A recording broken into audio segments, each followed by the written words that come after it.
스페이스 안에 비중이 0.03% 정도긴 한데 어쨌든 8,285개 비트코인 보유하고 있고요. 스페이스X가 고용지표 얘기를 좀 해야 될 것 같아요. 고용지표. 예, 네. 해주시죠. 네, 금요일 밤에 이렇게 나왔었죠. 그 중에서 이제 고용지표 중에서도 거의 가장 뭐 중요한 지표 중에 하나로 꼽히는 미국 비농업 고용지수가 금요일 오후 9시 30분에 나왔는데요. 네. 예상치를 지금 크게 웃돌았거든요. 이게 3월 데이터를 본 건데, 그러니까 전월이면 2월이죠. 2월하고 비교했을 때 17만 8천 명 증가했다. 예, 예. 그렇게 지금 크게 나와서 예측치는 6만 5천 명이었거든요. 근데 예측치 훨씬 크게 상회하면서, 미국 고용시장이 굉장히 견조하다라는 걸 보여줬는데요. 그럼에도 불구하고 디지털 자산 시장은 지금 보신 것처럼 이 부분쯤이었는데 떨어졌거든요. 네. 네. 떨어진 이유를 좀 보면은 보통 견조하면은 견조하니까 좋은 거 아니야 이렇게 그쵸. 생각하시는 경우가 네. 많잖아요. 근데 최근 한 1, 2년 동안은 기조가 좀 바뀐 것 같습니다. 그 기조가 그대로 반영돼서 이 시장에 좀 혼조세를 계속해서 나타내는 것 같고요. 바뀐 건 뭐냐라고 봤을 때는 아무래도 너무 이렇게 지표가 너무 좋게 나와버리면은 연준이 금리 인하를 안 할 수 있다. 이런 기조가 좀 생겨난 것 같아요. 예, 그러면서 우리 금리 인하를 안 하면은 보통 이렇게 시장이 위축되잖아요. 유동성이 줄어들 거라고 예측을 하면서 그게 그대로 반영되면서 디지털 자산 시장 안 좋은 게 하나 있었던 것 같습니다. 그러니까 최근에 연준의 흐름을 보면 이 금리를 올릴 수 있다라는 얘기가 사실은 이제 3월 FOMC에서 나오면서 그게 비트코인 시장에 좀 악영향을 미쳤었는데 고용이 안 좋았으니까 금리 못 올리겠지라는 생각도 사실 이제 시장 참여자들이 했단 말이죠. 네. 근데 이번 달에 나오는 거 보니까 금리가 굉장히 좋은 걸, 맞아요. 고용이 굉장히 좋은 걸, 네. 그러니까 이거 좀 위험해지는 거 아니야? 요렇게 됐다 흐름이 이런 네. 말씀이시죠? 그래서 맞습니다. 그래서 네. 최근 흐름은 고용 지표가 너무 안 좋아서도 안 되고 너무 좋아서도 안 된다. 이게 있는 것 같습니다. 그래서 네. 예측치하고 부합하는 수준으로 가야지 고용 지표는 가장 좋다라는 평가가 하나 있는 것 같고요. 두 번째가 또 하나 있습니다. 이 고용 지표, 비농업 고용 지수는 좋게 나왔는데 네. 이 전월 경제 활동 인구 지표를 보니까 한 4년 만에 지금 경제 활동 인구가 가장 크게 줄었더라. 이게 뭐냐라고 봤을 때 일자리 수 자체는 많이 창출이 됐는데 3월 네. 한 달 동안 같은 기간 경제 활동 지표 이제 여기에 비농업 고용 지수에 반영이 안 되는 거 예를 들어서 네. 뭐 휴직하고 계신 분들이나 아니면 아예 퇴직한 지 얼마 안 된 분들이라던가 이런 분들은 반영이 안 됐는데 경제 활동 인구를 보니까 크게 줄었더라. 그걸 보면은 일자리 수 자체는 창출됐을지 몰라도 뭐 휴직자나 이런 분들이 그만큼 늘었기 때문에 이게 과연 고용 지표가 진짜로 좋다고 할 수 있는 건가? 그런 이제 반응들이 좀 시장에 나타난 것 같습니다. 근데 그렇다 해도 예전에는 이렇게 예측한 것과 그리고 실제 지수하고 이렇게 큰 차이가 있었던 적이 있었나요? 종종 있었는데 그때는 이제 뭐 시장 변수가 지금처럼 이렇게 다양하지 않았으니까 뭐 이런 큰 지표, 비농업 고용 지수 이런 네. 지표를 기준으로 많이 시장을 평가했던 것 같은데요.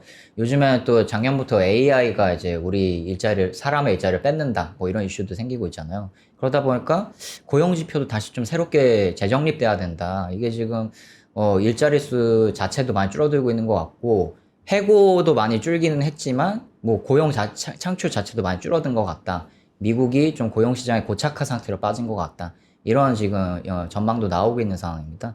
그래서 이 고용 지표 자체에 대한 어떤 시장의 신뢰도 예전보다는 조금 떨어진 것처럼 보이고요. 그래서 이런 혼조세가 나타나고 있는 것을 보입니다.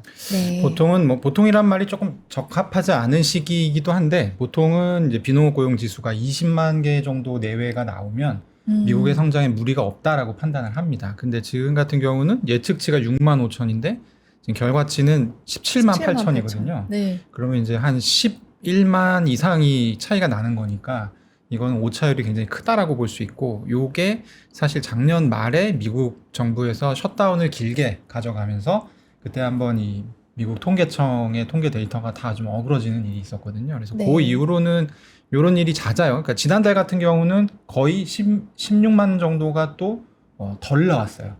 그러니까 완전 냉탕 온탕을 지금 오가고 있는데 어쨌든 그런 부분을 좀 감안해서 생각해야 될 것 같습니다. 예측 맞습니다. 불가란 얘기네요. 그렇죠. 최근 들에서는. 네. 통계가 조금 음. 쉽지 않은 그렇습니다. 그렇군요. 네. 그래서 뭐 앞으로 많은 것들이 좀 많이 달라질 것 같은데 중동 전쟁 관련해서도 좀 불확실한 변수들이 아직 많은 것 같습니다. 특히 또 이제 그 중에 하나는 뭐 트럼프 대통령의 발언이 너무 많이 바뀐다 그런 얘기들이 계속 있는데 이번 주말 동안에도 그런 관련 이슈가 있었던 것 같습니다. 그래서 주말 동안 트럼프 대통령이 트루스 소셜에 계속 자신의 입장을 밝히고 있잖아요. 네. 그래서 보면은 4월 4일에는 호르무즈 해협을 개방을 해라. 시간이 얼마 남지 않았다. 48시간 후면 그들에게 지옥이 펼쳐질 것입니다. 이렇게 얘기를 했습니다. 뒤에 4월 4일에. 하나님께 영광은 항상 왜 붙이는지. 네. 예. 계속 붙이고 계신데 자기를 좋아하는 지지자들이 약간 이제 기독교 기독교다 성향이라서 보니까. 그런 것 같아요. 네. 근데 이제 일단 4월 4일 오후 11시 5분이면 24시간이면 4월 6일 오늘 밤 11시네요. 맞습니다. 원래는 그랬어야 했는데 또 그 네. 뒤에 또 후속 트루스 소셜을 했습니다. 거기를 보면은 트럼프 대통령이 또 이것도 이제 지난 일요일에 또 많이 이슈가 됐었는데 굉장히 또 폭언까지 하면서 여기 지금 블라인드 처리를 하긴 했지만 폭언을 했습니다.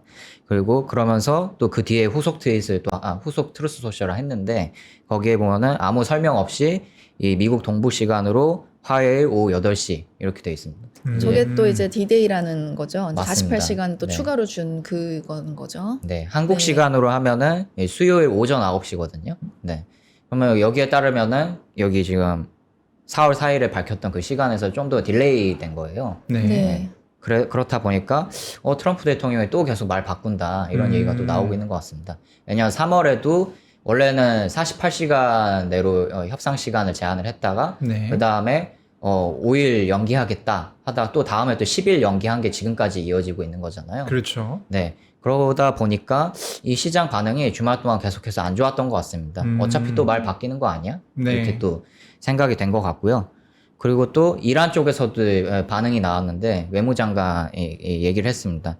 일단은 어떻게 보면 또 긍정적인 희망의 불씨는 남아있다고 볼 수 있는 게 이 파키스탄하고 중재를 거부를 했다 이란이 그런 외신 보도가 있었는데 외무장관 여기에 대해서 우리는 파키스탄 중재를 거절한 적이 없다. 협상은 언제든지 열려 있다. 네. 여기에 대해서 희망의 불씨를 남겨놨는데 문제는 여전히 우리는 영구적인 종전을 원한다라는 걸 이제 단서로 달고 있습니다.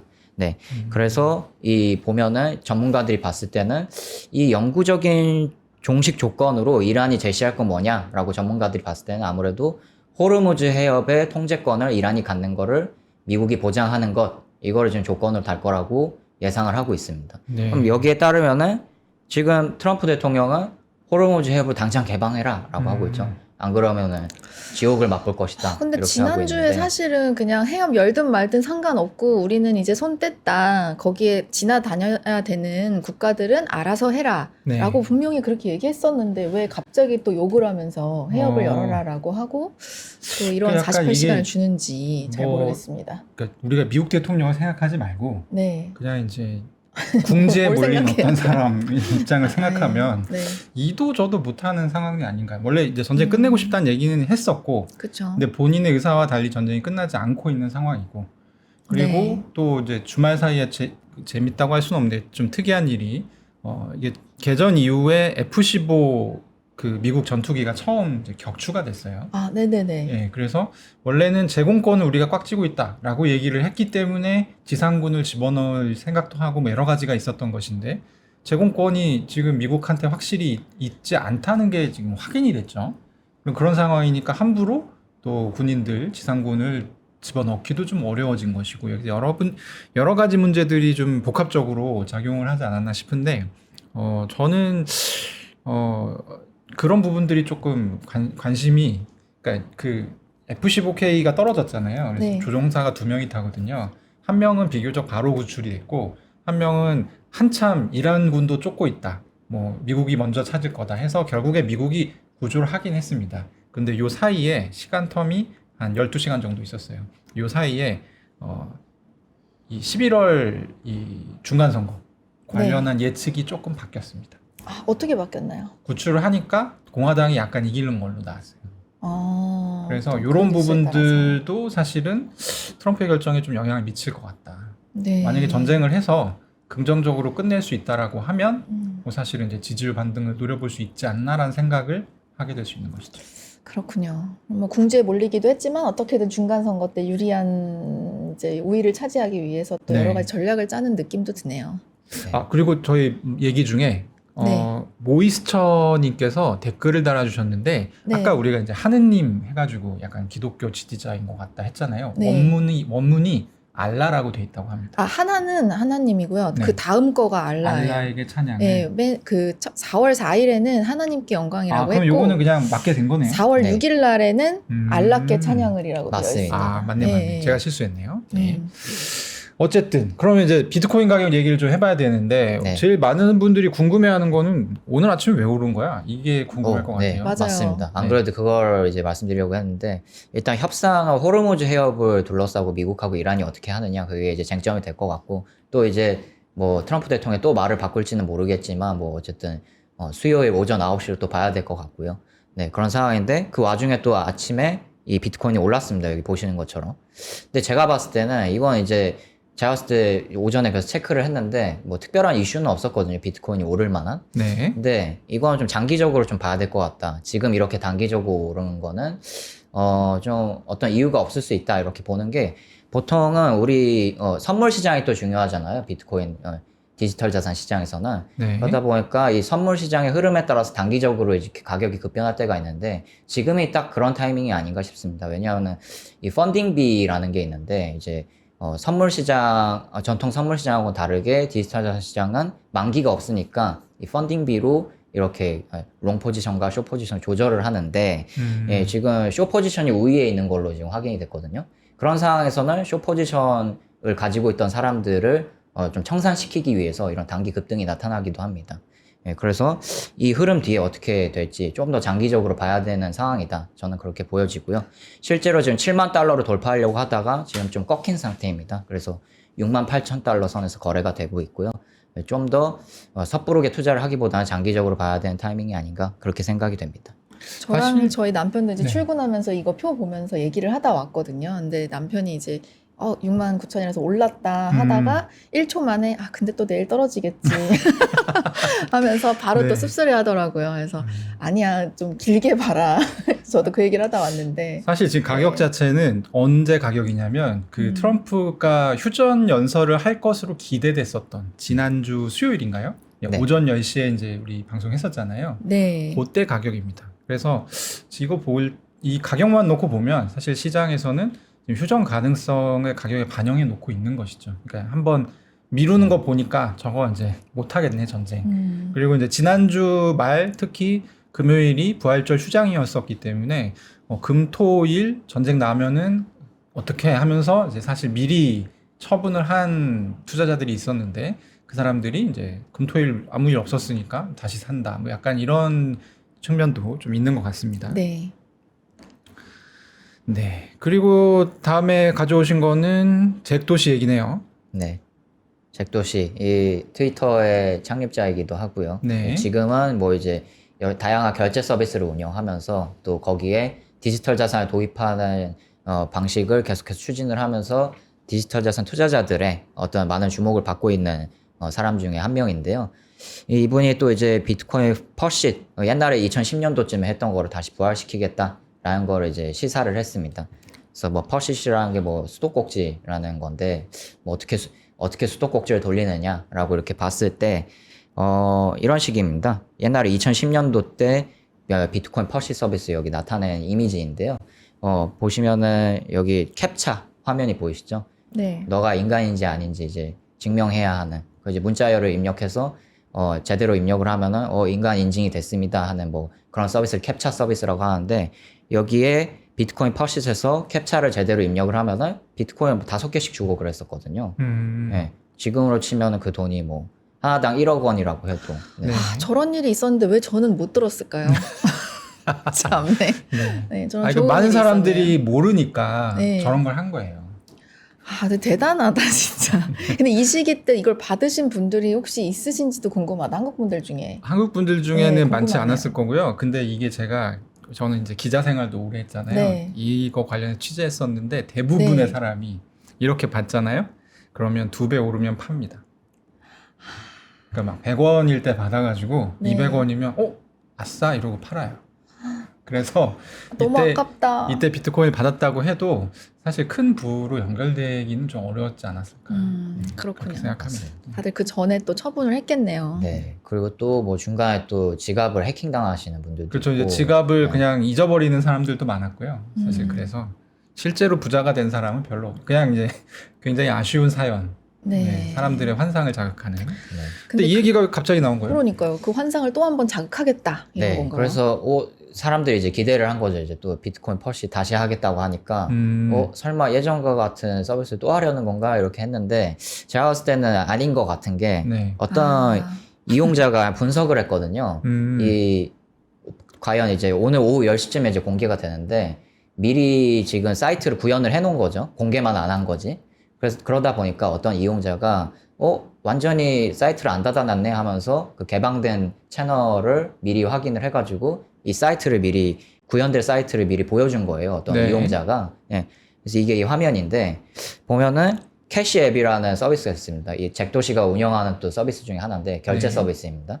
캐시 앱에서 비트코인을 이렇게 사용을 하면은 $25어치 뭐 자산을 무슨 자산인지는 여기 안 나타나는데 $25어치 뭘 준다 뭐 이렇게 돼 있습니다.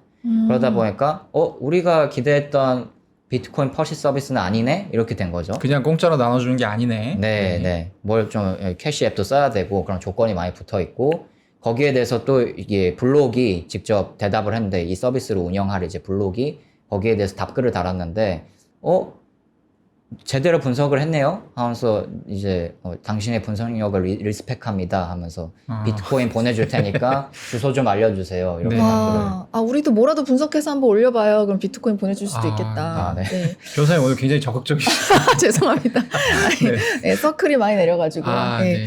잭도시 이 사람이 이 스퀘어도 했다는 거예요? 스퀘어라는 회사도 맞습니다. 만들었다는 거예요? 네. 와. 네. 아니 스퀘어가 진짜 유명한 유명하잖아요. 회사예요. 그래서 거의 모든 개인 사업자를 하시는 분들은 저걸 가지고 있습니다. 스퀘어보다 더 유명한 것도 만들었어요. 트위터 뭐 만든 만들- 사람이 잭도시예요. 트위터도 만들었어요. 맞습니다. 이 사람 대단한 사람이네요. 수염도 되게 대단하게 길고 그렇군요. 약간 도인처럼 생겼습니다. 와. 네. 하여튼 기대가 되네요. 어쨌든. 네, 네. 그래서 아직 뭐 구체적인 서비스 내용은 안 나와 있어서 뭐 좀 더 봐야겠지만 일단 뭐 웹3 생태계 투자자분들이 원래 기대했던 것보다는 좀 다른 방향으로 지금 가는 게 아닌가. 우리가 이제 또 트위터 얘기했는데 일론 머스크랑 또 자연스럽게 연결이 됩니다. 와, 또 있네요 네. 뉴스가. 네, 스페이스X가 6월 상장 얘기가 나와가지고 사실 비트코인 투자자분들 중에 걱정하시는 분들이 많았거든요. 이거 나오면 약간 유동성 블랙홀 된다. 그런 얘기가 있었는데 또 다른 관점 얘기가 좀 요즘에 소개가 되고 있나 봐요. 예, 그래서 말씀 주신 대로 이 스페이스X가 워낙 대형 IPO다 보니까 네. 얼마 소식도 며칠 안 됐죠. 6월 상장을 목표로 하고 있다는 게 소식이 나온 지 며칠 안 됐는데 네. 예, 아무래도 6월에 하면은 또 안 그래도 또 디지털 자산 하락장인데 또 이제 유동성이 빠지는 거 아니냐 이렇게 예측을 하시는데 거기에 물론 뭐 저도 좀 생각이 있는데 저 주식을 안 하는데 네. 스페이스X는 좀 관심이 가더라고요. 오. 그 정도로 이제 저조차도 돌려놓을 정도면은 네. 진짜로 유동성에 빠질 수 있겠다 그런 생각이 들기도 했는데 그렇죠. 또 다른 분석을 또 내놓은 업체가 있습니다. 그래서 보니까 스페이스 안에 비트코인이 있다는 거죠. 그쵸. 이제 네, 그 네. 일론 머스크 기업이 보유하고 있는 비트코인 중에 네. 적은 물량이지만 어쨌든 스페이스X 명의로 되어 있는 비트코인이 있습니다. 네. 오. 그러니까 이 업체 분석도 네. 작지만 소중해 뭐 이런 느낌이긴 한데요. 네. 보면은 0.03% 수준이거든요. 스페이스X의 전체 자산 보유 물량 중에서 비중이 0.03% 정도긴 한데 어쨌든 8,285개의 비트코인 보유하고 있고요. 스페이스X가. 그런 측면에서 봤을 때 이런 대형 기업이 이제 IPO에서 상장하게 되면은 이런 대형 기업도 비트코인을 포트폴리오로 갖고 있다? 그 자체로 소중합니다. 의미가 있습니다. 지금 이런 취지로 지금 분석을 하고 있거든요. 참고로 뭐 스페이스X가 2024년에 비트코인 물량 한 70% 정도 매각을 하면서 지금 남은 비트코인 물량이 이 정도이긴 한데요. 앞으로 좀 IPO를 앞뒤로 해서 어떻게 이 비트코인이 주목을 받을지 또 지켜봐야 할 것 같습니다. 네. 8,000개 정도면 제가 지금 뭐 자료를 바로 찾을 수는 없습니다만 대략 한 그래도 50위 안에는 들겠는데요. 글로벌 기업 중에서는. 네, 워낙 뭐 한 1000개 이상 갖는 것도 쉬운 일은 아니다 보니까요. 네. 네, 특히 이런 8,000개면 지금 제가 찾아보니까 네. 15위네요. 15위. 와, 그렇게 블록이 많은데요. 8,883개 가지고 있습니다. 네. 어, 말씀 주신 그래서- 대로 그런 측면에서는 또 의미 있게 볼 필요가 있다. 음. 그렇게 또 생각이 됩니다. 네. 그러네요. 네. 자, 그러면은 또 이제 다음 뉴스는 어떤 뉴스입니까? 갑자기 네. 축구 얘기를. 네, 또 얼마 네. 축구가 몇 개월 안 나왔잖아요. 저희 사실은 이거는 디지털 자산 투자만 하시는 분들한테는 그렇게 중요하게 생각되지 않을 이슈일 수도 있는데 네. 여기 이제 3프로 TV 시청하시는 분들은 또 주식도 많이 하시고 또 이런 전통 채널에 또 관심을 가지다 보니까 또 의미 있겠다 싶어서 제가 한번 가지고 와 봤는데 예, 피파가 이제 ADI라는 레이어 2 블록체인 프로젝트하고 이제 예측 시장 파트너십을 맺었습니다. 여기에 대해서 하나 좀 의문이 들 법한 게 우리 예측 시장 얘기 그동안 방송에서 네. 폴리마켓 얘기 맨날 했는데. 맞습니다. 뭐 칼시하고 폴리마켓, 칼시 그 네. 정도만 얘기했잖아요. 실제로 그 업체가 예측 시장 1, 2위고요. 네. 근데 ADI하고 했습니다. 근데 이유를 보니 일단 ADI는 이더리움 기반 블록체인 레이어 2 프로젝트인데 여기 그 구성원이 뭔지를 보니까 아부다비 최대 상업은행 FAB가 또 구성원으로 있고 아부다비 국부펀드 ADQ가 또 있고 그 다음에 아부다비 지금 아랍에미리트 시가총액 1위인 투자기업 IHC가 주요 구성원으로 올라와 있습니다. 그래서 그걸 보니까 이런 대형 자본을 바탕으로 파트너십을 체결했나 보다. 이제 또 이제 기관 자금이 또 되게 중요해진 타이밍이잖아요. 디지털 자산 시장에서. 이런 식으로 대형 자본이 있다면 기존 칼시나 폴리마켓이 아니라 ADI 같은 신생 프로젝트하고도 이렇게 체결을 할 수 있는. 그래서 또 예측 시장도 그렇게 또 1, 2위 자리가 공고한 것만은 아닌 것 같다. 그런 반응도 나온 것 같습니다. 네. 원래는 사실 이제 피파 이 월드컵 같은 경우는 대표적인 지구촌 행사고 보통은 이제 영국에서 도박을 많이 했었잖아요. 근데 이걸 이제 피파가 직접 한다는 거 아닙니까? 네. 그러면은 한국 사람들도 좀 할 수 있을까요? 사실은 사실 선물 같은 것도 보면은 우리 네. 국내 디지털 자산 거래소에서는 금지돼 있지만 그렇죠. 한국인 이용자들이 해외에서는 할 수 있잖아요. 네. 마찬가지로 한국인 이용자들이 해외 프로젝트의 플랫폼을 하는 거는 사실 지금까지 봤을 때는 법적인 규제가 없는 영역이다. 네. 그렇게 전문가들은 보고 있거든요. 왜냐면 저는 되게 흥미로운 게 이거를 만약에 한다라고 하면 프로모션을 하지 않겠습니까? 국내에. 네. 근데 지금 해외 투자를 직접 가는 거는 문제가 없는데 해외 거래소들이 국내 프로모션 하는 거는 다 잡고 있거든요. 못하게 하고 있어요. 맞습니다. 그런데 또 월드컵 월드컵은 관련된 거라 약간 좀 애매할 수 있네요. 예, 그렇죠. 이제 한국의 월드컵 관련 이제 공식 스폰서도 따로 있고, 그래서 어떤 형태로든 만약에 이게 국내에 이제 소개가 된다면 사실 스포츠 토토 같은 건 많이 하시니까 네. 이게 뭔가 달라지는 계기가 되지 않을까 그런 생각도 해봅니다. 일단 과거 적발 사례를 한번 짚어보면은 네. 해외 디지털 자산 거래소가 선물 서비스하다가 걸린 경우를 보면은 네. 한국어로 영업했다가 굉장히 중요한 기준이 되고 있거든요. 대부분 그 기준으로 이제 금융위원회나 이런 곳에서 적발을 하고 있고요. 그러다 보니까 아무래도 피파 같은 경우에도 혹시나 한국어로 이렇게 ADI 체인하고 해서 예측 시장 서비스를 하면은 그건 문제의 소지가 될 가능성이 있을 것으로 보입니다. 네. 영어로만 해놓으면 된다. 약간 이런 거네요. 그건 아니긴 한데요. 그건 또 아니긴 한데 네. 거기에 대한 영어로만 했을 때 적발 사례는 아직 없는 걸로. 네. 네. 어쨌든 규제가 명확하게 되어 있지 않기 때문에 좀 맞습니다. 약간 네. 회색지대입니다. 회색지대군요. 네. 네.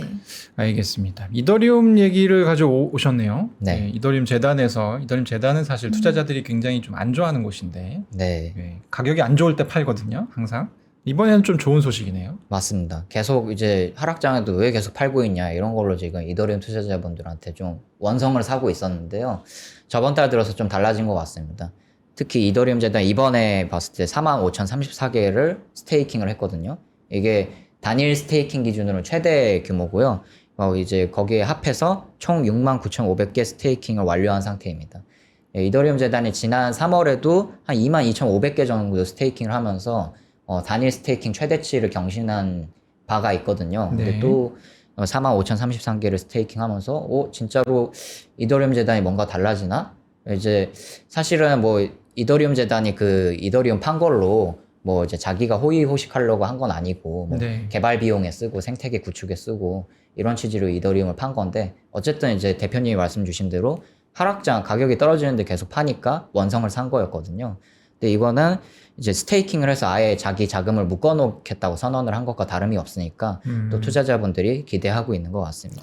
근데 원래 이제 어쨌든 이더리움 자체 인프라스트럭처 만들고 뭐 이런 것들에 쓰려고 계속 팔았다고 했는데 네. 그럼 갑자기 또 스테이킹으로 묶어두겠다고 하면 더 이상 뭐 발전시킬 내용은 사실 많이 이제 남지 않았다 이렇게 해석을 해도 되는 걸까요? 그게 그렇다기보다는 네. 이게 만약에 스테이킹을 하잖아요. 그러면 연 이율로 대충 한 3% 내외의 이더 보상이 나와요. 그러니까 이게 지금 거의 한 7만 개 정도를 스테이킹 했잖아요. 네. 그러면 얼마입니까? 3%면 7만 개면은 70, 예, 한 2,100개 정도가 되겠죠. 연 그걸 2,100개 정도의 이자가 나오는 거죠. 이자로 받을 수 있다. 네, 근데 제가 알기로는 이더리움 재단이 이거보다 좀 더 많이 갖고 있는 걸로 알고 있고 그동안에 네. 판 것만 해도 음. 스테이킹을 해놓으면 그러니까 사람들이 이렇게 생각하는 거예요. 스테이킹을 해서 이자가 나오는 걸로 운영비를 쓰면 되잖아. 왜 생 이더리움을 팔아가지고 시장에 안 좋은 영향을 미치고 그리고 그것도 팔 때도 제일 가격이 안 좋을 때만 파느냐. 이게 이제 투자자들이 갖고 있는 불만이었는데 비탈릭 부테린도 이 얘기 들어보니까 이거는 합리적이거든요. 그래서 이제 이게 굉장히 바뀌게 됐던 계기가 됐습니다. 행동이 최근에 바뀐 거예요, 저게. 그래서 더 뭘 할 게 없어서 저러고 있다라기보다는 네, 이제 좀 이제 전략을 바꿨다고 전략을 바꾼 생각하면 거죠. 되네요. 그리고 이제 최근에는 원래는 이더리움 재단이 되게 유명한 그 탈중앙화 이 덕후였습니다. 네. 굉장히 탈중앙화적 가치를 중요하게 생각하는 네. 그런 이제 성향이 있었는데 그 성향도 좀 바뀌었죠, 최근에. 네, 그래서 이제 기관 엔터프라이즈 팀도 재단 내에 따로 구축을 하면서 네. 이렇게 또 이제 탈중앙화도 탈중앙화지만 기관이 진입하는 사이클로 접어든 만큼 거기에도 신경을 써야겠다. 그런 이제 투트랙 기조로 가는 흐름도 보이는 것 같습니다. 네.